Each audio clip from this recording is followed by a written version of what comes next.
வந்து உங்களுக்கு ஏற்கனவே வந்து டாக்டர் ஐயா ராமதாஸ் போராட்டம் நடத்தினார்கள். ஆட்சிக்கு வந்த உடனே 89 வந்த உடனே முதல் தீர்மானம், நான் சட்டமன்ற உறுப்பினர், முதல் சட்டமன்ற உறுப்பினர், முதல் தீர்மானம் நாங்கள் போய் உக்காந்த உடனே வன்னியர்களுக்கு 20% இடஒதுக்கீடு தருவோம் என்று முதல்ல அந்த தீர்மானத்தை போட்டது முத்தமிழறிஞர் கலைஞர் அவர்கள். 20% இடஒதுக்கீடை கொடுத்தார்கள்.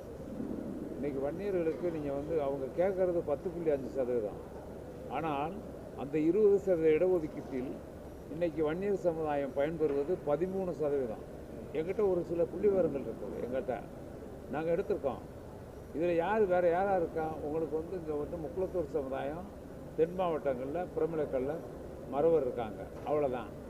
அதில் அந்த 20% இடஒதுக்கீடில் சின்ன சின்ன காஸ்ட் இருக்குது, அதுக்கெல்லாம் பெரிய ஒதுக்கீடு போகிறதில்ல.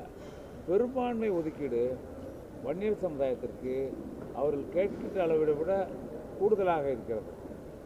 அது கேட்குறது அவங்க உரிமை. தனியாக எங்களுக்கு பிரித்து எங்களுக்கு மட்டும்னு கேட்குறாங்க, நம்ம வந்து ஒரு பொதுவாக தான் அரசு முடிவெடுக்கக்கூடியது. கிறிஸ்தவர்களுக்கு இடஒதுக்கீடு கொடுத்தாரு, இஸ்லாமியர்களுக்கு கொடுத்தாங்க. கிறிஸ்தவர்கள் வந்து என்ன பண்ணாங்கன்னா, நம்ம கொடுத்த ஒதுக்கீடை வந்து கன்னியாகுமரியில் இருக்கக்கூடிய கிறிஸ்தவர்கள் எங்களுக்கு நாங்கள் இடம் பெறுறோம், பொதுவான போட்டிகளில் நிறையா பேர் எங்களுக்கு வாய்ப்பு இருக்குது தமிழ்நாட்டில், அதனால் எங்களுக்கு இடஒதுக்கீடே வேணாம்னாங்க. யார்?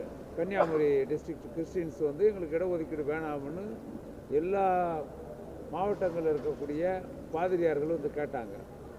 தலைவர் கன்சல்ட் பண்ணாங்க, சரி நாங்கள் ஏற்றுக்கிட்டோம்.